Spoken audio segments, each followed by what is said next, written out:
கொய்யால சாம்பார் சாதத்தெல்லாம் ஆர்டர் பண்ணி சாப்பிட வேண்டியதாக போச்சு. பிரியாணி மாதிரி இருக்கு. Leg piece. டேய் உனக்கு அறிவில்ல? எனக்கு வந்த பிரியாணி நீ என்ன சாப்பிட்டு இருக்க? ஏய், நான் ஆர்டர் பண்ண சாம்பார் சாதத்தை கமுக்கமாக உட்காந்து கட்டிட்டு என்கிட்ட வந்து பிரியாணி கேட்டுட்டு இருக்கியா நீ?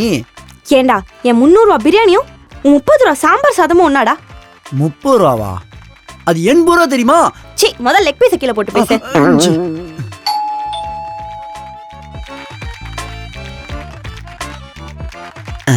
போறா, நைஸா ரூம்குள்ள போயிட வேண்டியதான். அதானே, இவன் நமக்கு மேல பெரிய கேடியாச்சே.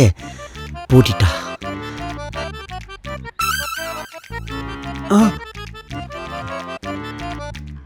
Ma'am your order. ஏய், அது என்னோட சாம்பார் சாதம் தானே? ஆமா. ஒழுங்கா என்கிட்ட கொடுத்துரு. அதெல்லாம் கொடுக்க முடியாது. என் 300 ரூபாய் எடுத்து வை, நான் தரேன். ஏய், அதெல்லாம் தர முடியாது. ஒழுங்கா என் சாம்பார் சாதத்தை கொடுத்துரு போடி. என்னால தர முடியாது. முடிஞ்சது பண்ணிக்கப்போ. நில்றி. ஏய் ஏய்,